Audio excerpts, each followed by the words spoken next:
that what happened now? When it's not as if my father is the president of the world, even if he's the president of the world.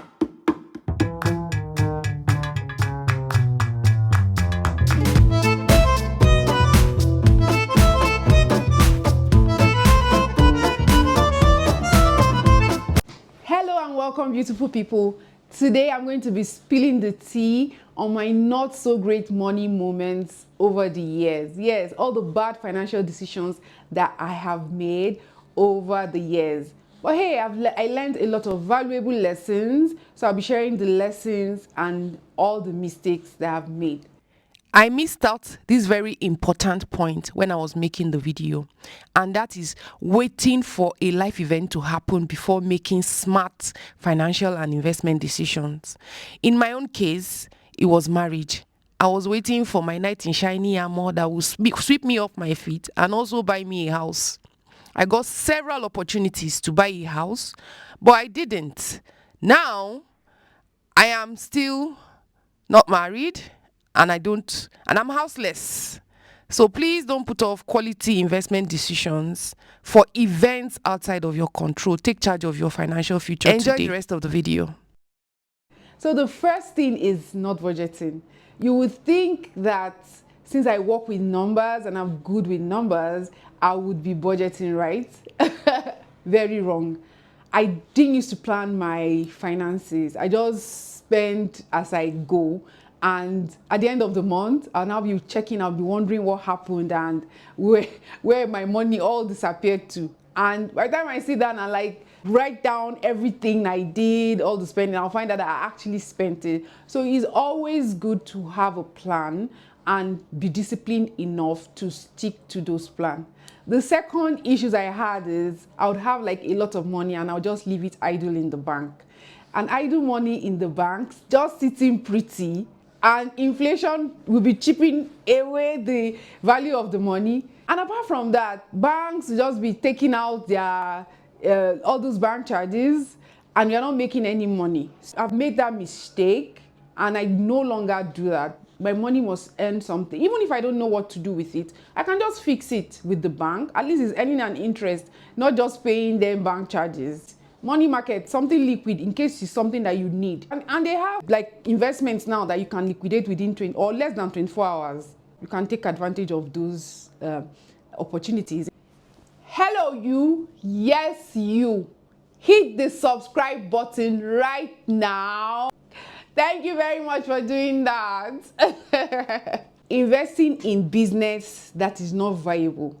I have invested in a network marketing business. The person that marketed it to me convinced me, gave me stories of people buying houses, traveling out, and the institution, the network marketing organization paying for their travels abroad and all that. Like it sounded very good on paper, but what I should have done was to do my own research before putting in my money. I didn't do that. So I just put in my money. Of course, I lost my money because it's network marketing and you need to bring in a lot of people. I was not convincing enough because even I was not convinced. Like before I put in my money, I didn't research, I didn't find out about the business, you know. And that brings me to the fourth bad financial decisions I've made.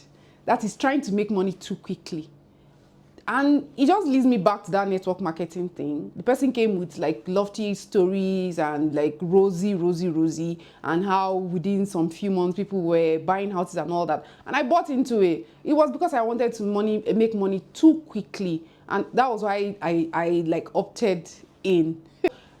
Making money takes patience, time, and a lot of strategy. So you need to be able to invest that time, do your research, you know your risk appetite and all that before you put in your money so that you don't end up losing it.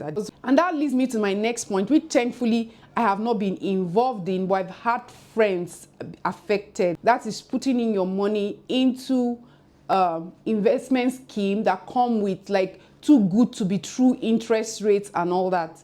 If you analyze and sit and check it and do your research, there are some interest rates that are just too good to be true. Because investment is that would promise you bring $5,000 and I'll give you $500,000 within a month. That it doesn't work that way. Investment, like I said earlier, it takes patience, strategy, and time for you to be able to scale and start making money. Another bad financial decision I made is loaning people money without boundaries. Some repay, some don't. Now, my principle is any money I cannot let go, I don't loan it to anybody except your family or very, very, very, very close friend. One time, I just decided, I say decided because I wasn't raised that way. I decided that I hate cooking. I wasn't raised that way. I'm sure if my mom should like watch this video and see, she'll be like, okay, she hates cooking. When did that start?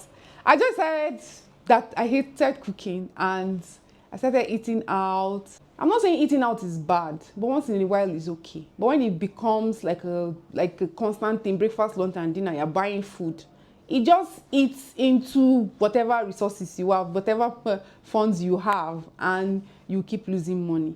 So right now, of course, I eat out once in a while, but I cook, which has even double-edged sword because you save money, one, then two, on my fitness journey is very helpful because I cook what is healthy. I know the kind of oil I'm utilizing. I know the kind of condiments and all that I'm utilizing. So I'm saving money. I'm trying to stay healthy as much as possible by cooking at home.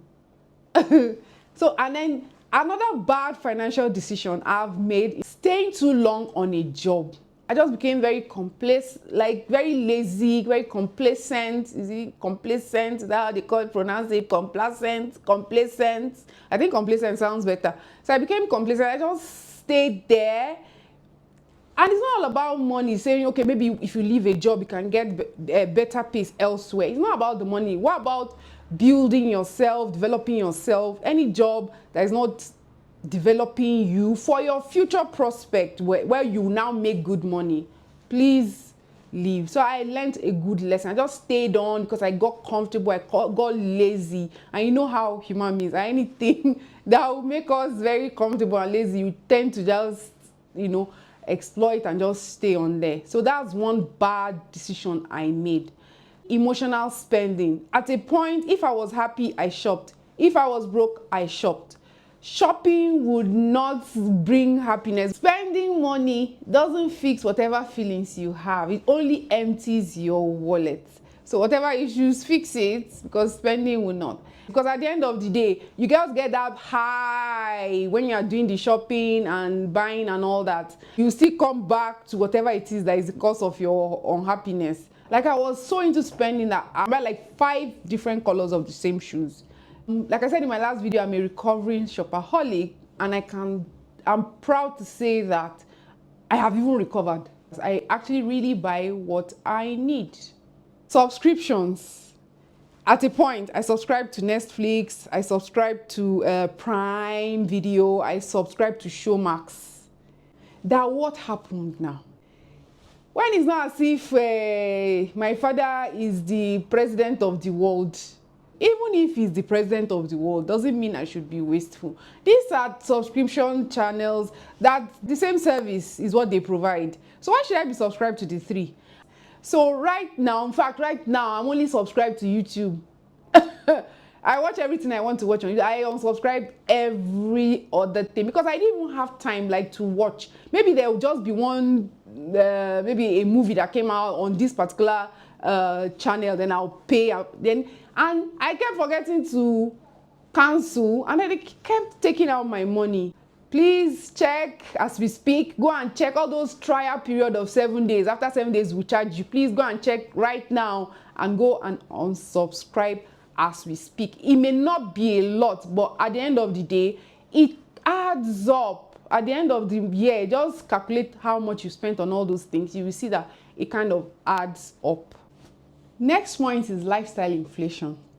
Anytime my income increased, I found new ways of spending the money. Instead of saving the extra and just living below my means and saving the extra and investing the extra, I find new ways. That's when you see me upgrade things I used to do, I don't do, like I would upgrade it, or things I start doing it. I'm not saying you should not live a good quality life, or if your circumstances changes, you should not like try to live a better life than you were before.